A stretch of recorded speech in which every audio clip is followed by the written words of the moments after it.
Antes de dar comienzo a este estudio, voy a pedir el favor a algunos que alisten unas citas bíblicas para que las vayamos leyendo a medida que vamos desarrollando esto. Amén. Hermano Edgar, por favor, Levítico 16, 29 y versículo 31. Amén. Leo. Números 29, 7. Hermana Milena, por favor, Hechos capítulo 13, versículos 2 y 3. Buenos días, hermana. Mayra, Hechos 23, 21, por favor. Y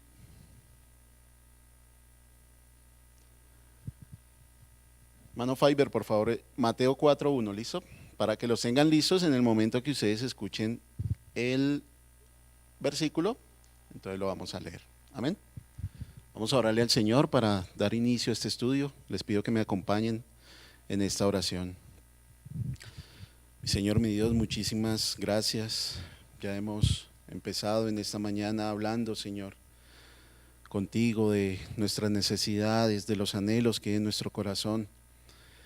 Gracias por la disposición que pones, Señor, en tu siervo Héctor de llevarnos ante tu presencia en oración.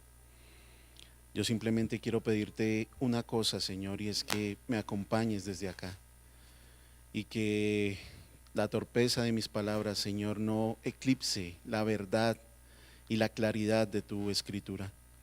Te pido, Espíritu de Dios, que ministres los corazones, que hables a la necesidad de cada uno de mis hermanos y mis hermanas, y que tu palabra, Señor, sea expuesta de la manera más clara posible. Háblanos, Señor, háblanos en esta mañana, porque necesitamos oír tu voz. Muchas gracias, Señor. Amén.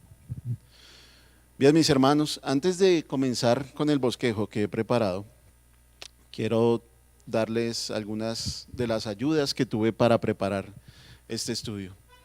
Utilicé el diccionario Perspicacia para comprender las escrituras de la Sociedad de Tratados de Pensilvania, también el diccionario expositivo de las palabras del Antiguo y Nuevo Testamento, que es bien conocido del señor Vine, William Edwin Vine, el diccionario bíblico Mundo Hispano, el libro Hambre por Dios de John Piper, buenísimo, recomendado, La mortificación del pecado de John Owen, La vida de Jesucristo de James Staker y Jesús el Judío de César Vidal.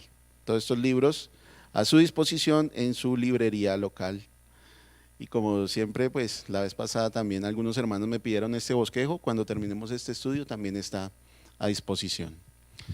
Dijo nuestro hermano Leonardo en la introducción a esta serie de las disciplinas espirituales que debemos quitar de nuestra cabeza el hecho de que los medios de gracia, de que estas disciplinas son cosas obligatorias para nosotros y debemos empezar a entenderlos como realmente son, como medios de gracia que el Señor nos otorga para acercarnos a Él, para vivir en la piedad y dejar de pensar que se nos ha impuesto como una carga estas disciplinas. Son una bendición, una ayuda, si usted así lo quiere, para poder disciplinarse, trabajar en ellos y fortalecernos en Dios. Y eso es importante para nosotros, porque no cabe duda de que una de las disciplinas que más hemos dejado de lado, sobre todo los reformados, es el ayuno, ¿cierto? Muy poco se habla de eso, muy poco se disciplina uno en eso. La pregunta es ¿por qué? ¿Por qué hemos descuidado de tal manera el ayuno? ¿Por qué el olvido y la displicencia en la que hemos puesto el ayuno? Seguramente en este par de domingos que tengo esta intervención no voy a poder resolver esta pregunta, pero quiero que se cuestione usted mismo y piense, ¿qué fue lo que le hizo el ayuno? ¿Qué nos ha hecho el ayuno como para dejarlo de lado, como para que sea la última disciplina que vamos a ejecutar? ¿Qué nos hizo el ayuno? Voy a intentar entonces dar un poco más de información y si usted al final de estas dos clases se anima, pues sería una bendición. Bien, Vamos a dar unos lineamientos principales. Hoy vamos a hablar de esos lineamientos principales de la definición del ayuno y vamos a hablar obviamente del ayuno del Señor Jesús. Y dentro de 8 días vamos a ocuparnos más del ayuno dentro de nosotros, del ayuno cristiano. Amén. La Escritura, cuando quiere hablar del ayuno, menciona la abstinencia de alimentos y bebidas. Pero muchas veces, en lugar de utilizar la palabra ayuno o ayunar, utiliza la expresión afligir el alma. Cuando usted encuentra en la Escritura afligir el alma, está hablando de eso, de abstenerse de alimentos y bebidas. El ayuno exigido en la ley era solamente uno, y era el del día de la expiación. Levítico 16, 29 y versículo 31, por favor.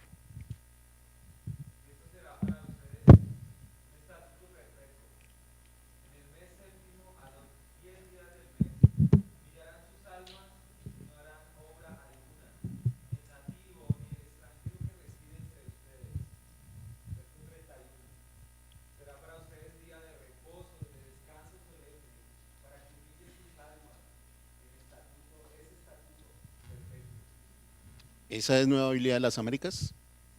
En la 60 dice afligir. Humillar, afligir. Gracias, mi hermano.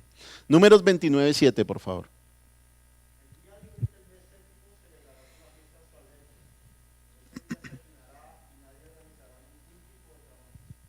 Amén.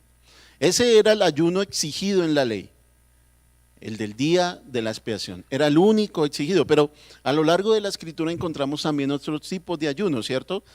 Se realizaban ayunos, por ejemplo, para ocasiones especiales, por pecados cometidos y para alejar calamidades inminentes. Si ustedes recuerdan, de pronto el ayuno más famoso que encontramos dentro de los escritos de los profetas fue el que realizaron en la ciudad de Nínive, ¿no? ¿Cuántos días? ¿Lo recuerdan? 3 días. El rey de Nínive dijo, después de la predicación de Jonás, durante 3 días todos ayunaron, hombres, mujeres, niños y animales. Qué crueldad, ¿no? No darle de comer a los niños. Seguramente en nuestra época ya el rey de Nínive hubiera sido demandado por YouTube ante tanta crueldad. Pero, ¿qué trajo ese ayuno? ¿Qué nos ha hecho el ayuno? ¿Qué nos hizo que lo tratamos tan mal? Después del cautiverio se realizaban 4 ayunos anuales en memoria de esas calamidades nacionales que había sufrido el pueblo de Israel. Todos estos 4 se mencionan en Zacarías 8, se lo puede buscar ahí. Ya en épocas rabínicas se acompañaba la fiesta de Purim, una fiesta que fue establecida después del cautiverio.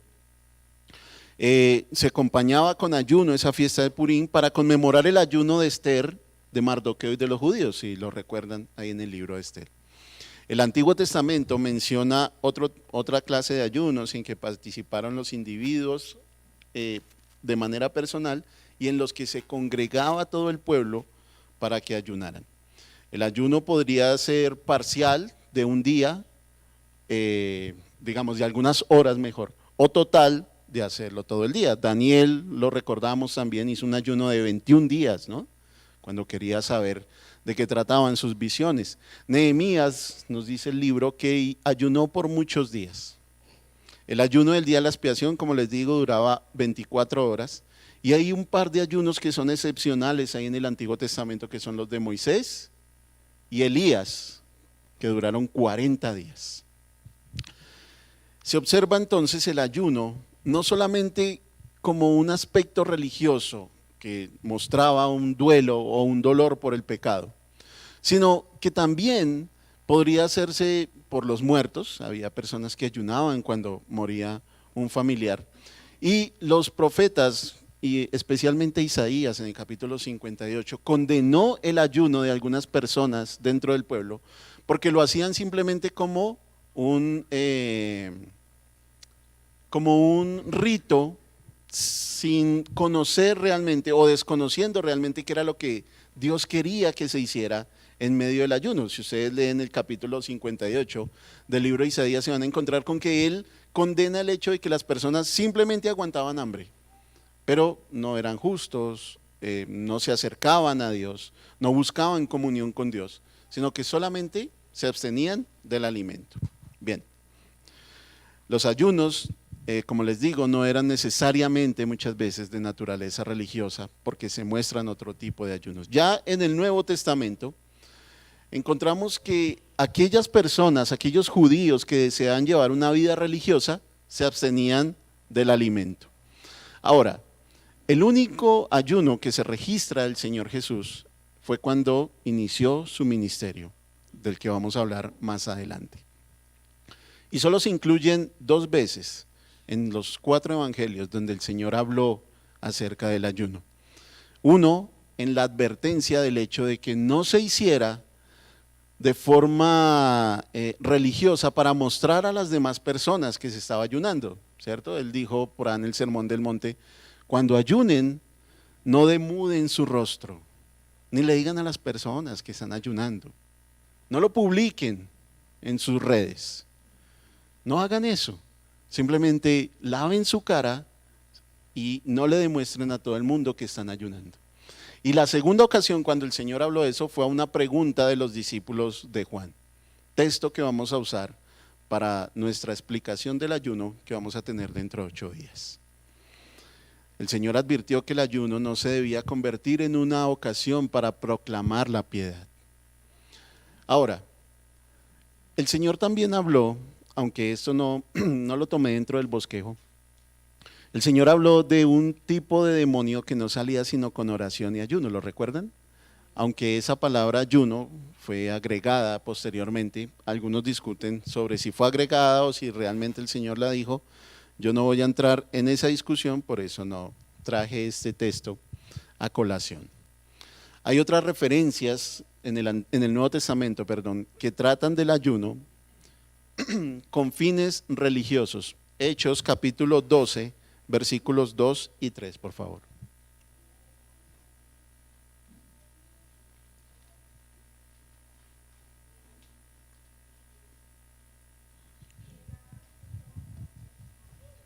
Perdón, 13, sí señora, 13, 2 y 3.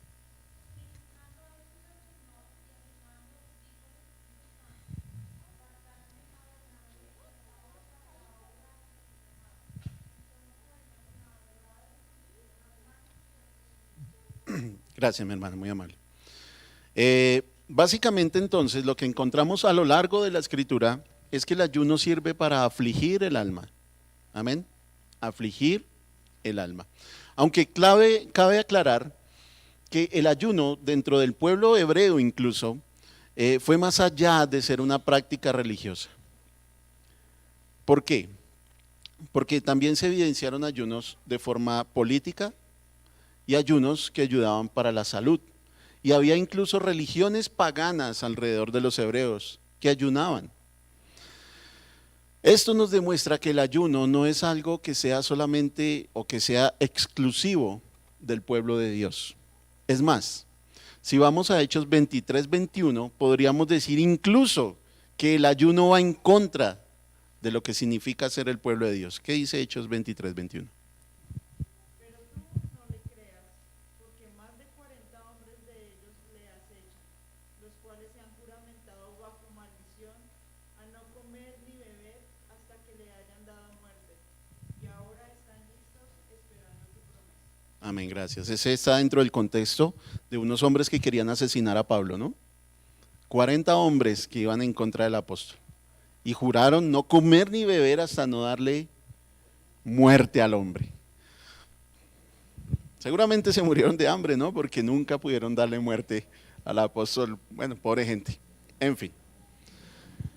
Dentro de la escritura, aunque encontramos toda esta serie de ayunos y de compromisos incluso de no comer, creo que para nosotros como cristianos, como creyentes, no hay un mejor ejemplo que nuestro Señor Jesús.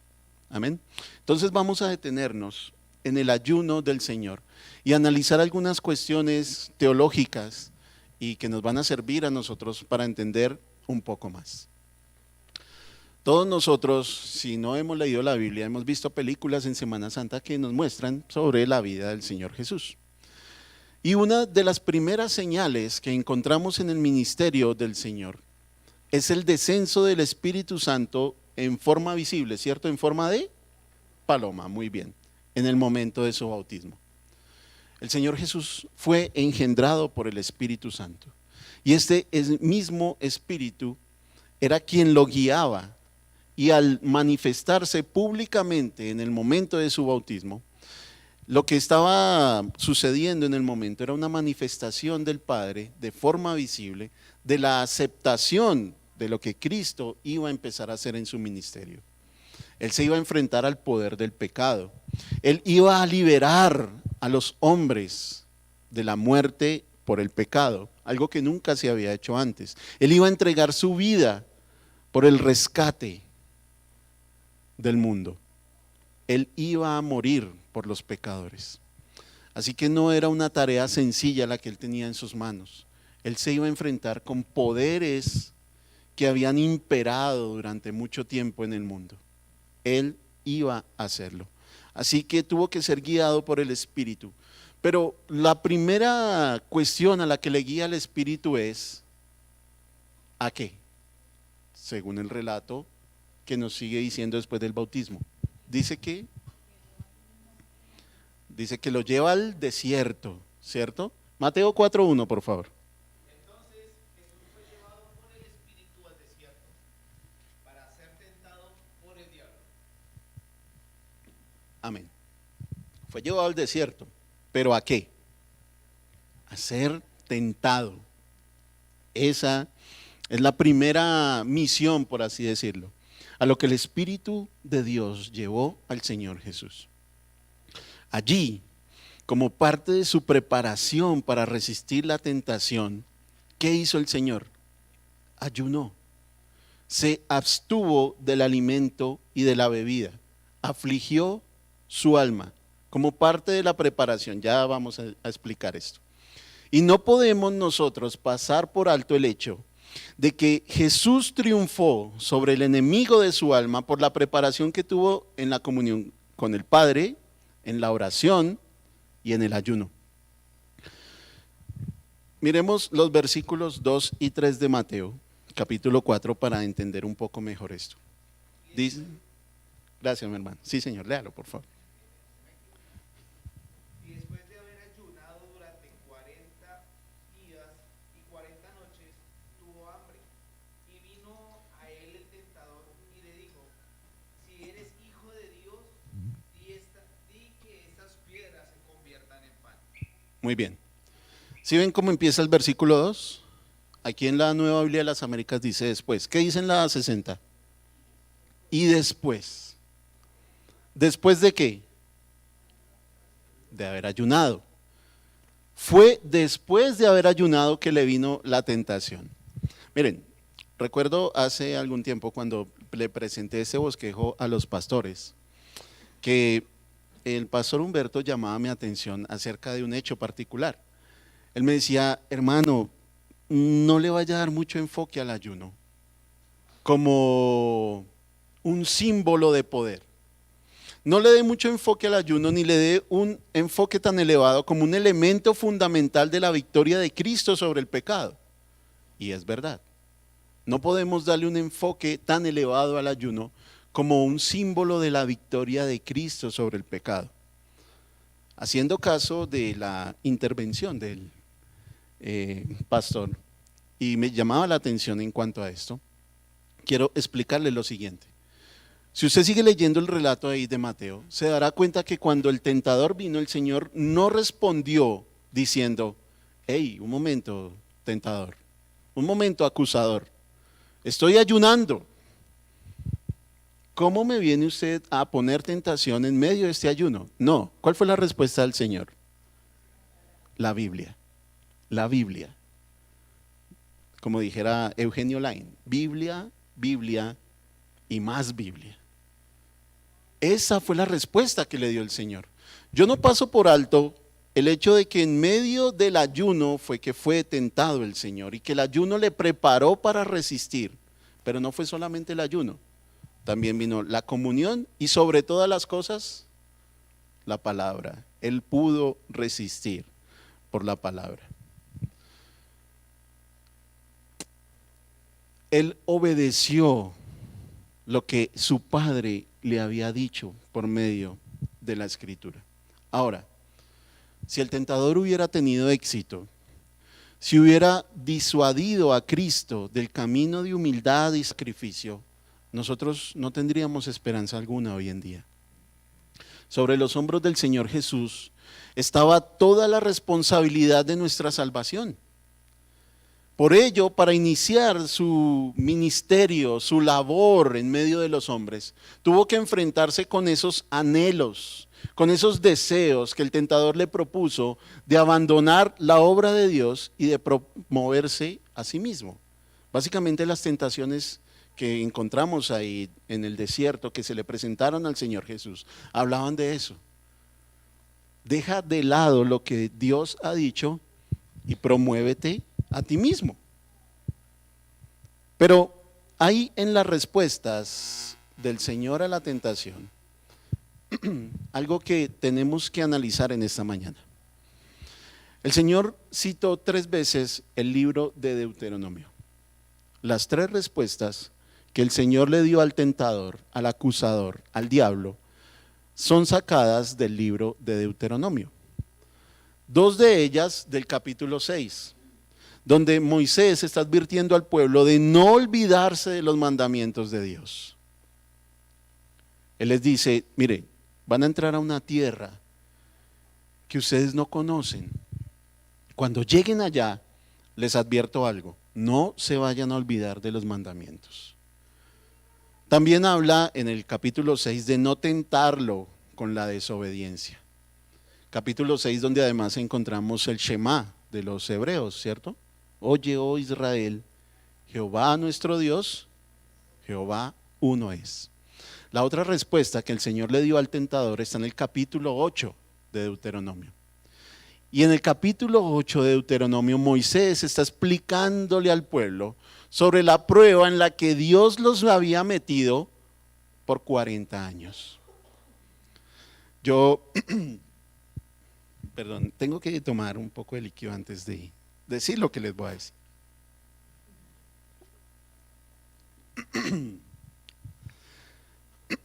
Yo no pretendo ser un experto en numerología bíblica aquí delante de ustedes, pero tampoco puedo creer en coincidencias cuando voy a la Biblia. Si Moisés está hablando de 40 años, si Moisés ayunó 40 días, si Elías también ayunó 40 días, yo tengo que ir a la Escritura y encontrar por qué el Señor Jesús tomó la decisión de ayunar 40 días. 40. No sé qué significará el número 40. Bueno, la verdad sí sé, pero no, ¿para qué? 40 días. ¿Qué es lo que está pasando aquí con el Señor? ¿Qué es lo que está ocurriendo en el desierto? ¿Por qué le llega la tentación después de haber ayunado? Porque no le llegó al primer día de haber ayunado, o al segundo, o al tercero, o a la semana. Como cuando nosotros ayunamos 1 hora, ¿no? Ya somos tentados a coger ese pan que no está ahí. ¿Por qué? Porque ya estaba fuerte. No me lea los bosquejos, hermana, porque mire lo que causa en la iglesia. Esta es una repetición de la prueba que Israel tuvo en el desierto. Aquí no podemos hablar de coincidencias. El Señor nos está enseñando que el Espíritu Santo llevó a Cristo al desierto para ser tentado después de haber ayunado, como ocurriera con Moisés. En Éxodo 34 usted lo encuentra, o como ocurriera con Elías, Primera de Reyes, capítulo 19. Y no es coincidencia tampoco que tanto Moisés y Elías aparecieran en el ministerio público del Señor Jesús. Tenemos que relacionar todas estas cosas de alguna manera. ¿Por qué? Porque el Señor Jesús, al igual que Moisés, Elías y el pueblo, estuvo en el desierto en soledad. Allí en el desierto, 40 días ayunando, se identificó con Moisés, con Elías y con el pueblo. y por ende se identificó con nosotros. Porque el Señor no fue vencido solamente al desear el pan, como lo hiciera el pueblo, que es parte de lo que Moisés les explica a ellos en el capítulo 8 de Deuteronomio. Ni tentó a Dios como lo hiciera Moisés al golpear la roca. Ni deseó la fama y el reconocimiento como lo hiciera Elías cuando quiso huir de Jezabel. No, el Señor Jesús se abstuvo de ello. Se abstuvo de convertir las piedras en pan. Se abstuvo de promoverse a sí mismo lanzándose desde el pináculo del templo. Se abstuvo de tener todas las riquezas de la tierra que el diablo le ofrecía. Se abstuvo de ello, fortalecido por una comida diferente, fortalecido por el ayuno y la comunión con su Padre. Seguramente eso nos lo explicarán más adelante en la primera carta de Juan. Pero Juan habla de tres características que tienen los hombres que han decidido alejarse de Dios. Ellos están absortos dentro de la pasión de la carne, la pasión de los ojos y la arrogancia de la vida. ¿Sí? Ellos están ahí metidos. Los hombres que no obedecen a Dios, obedecen a la pasión de su carne, a la pasión de sus ojos y a la arrogancia de la vida. Cristo superó estas tres pruebas en el desierto. Al no obedecer a la pasión de su carne, al no obedecer a la pasión de sus ojos y al no querer involucrarse en la arrogancia de su vida. Y allí fue donde encontró el verdadero sentido de la prueba y el verdadero sentido de la obediencia a Dios. Amén. El ayuno no compra nada, no nos ayuda a ganarnos algún tipo de gracia especial de parte de Dios. Esto que el Señor está haciendo en el desierto no es un ritual de iniciación ministerial, ni un ejemplo para que todos los que quieran entrar al ministerio lo hagan. No, no se trata de eso. Nosotros no nos abstenemos del alimento físico para ganar algo de Dios. De otra manera, como dice el apóstol Pablo, la gracia ya no sería gracia, porque es una deuda. ¿Qué es lo que el Señor nos está enseñando aquí?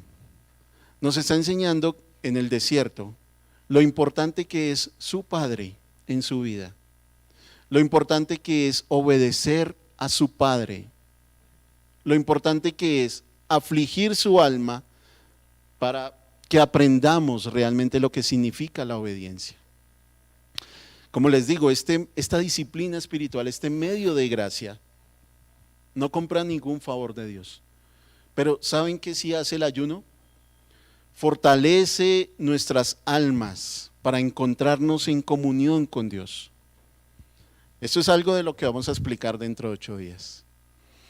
Nos enseña a depender solamente de Dios. Y nos enseña que la obediencia a la palabra es mejor que la obediencia a la tentación. Cristo lo entendió de esa forma y por eso quiso comunicarnos esto por medio del ayuno, por medio de su abstinencia. La pregunta es, ¿qué nos ha hecho el ayuno? ¿Qué nos ha hecho el ayuno que lo hemos dejado de lado? ¿Por qué obedecemos a la pasión de nuestros ojos, a la pasión de nuestra carne y a la arrogancia de la vida? Preparémonos en el ayuno, preparémonos absteniéndonos de ello, pero con el fin supremo siempre de tener en claro que nos va a llevar a la obediencia. Es el mensaje que Cristo nos dejó y es necesario que lo entendamos de esa forma. Amén. ¿Hay alguna pregunta en cuanto a esto que hablamos esta mañana?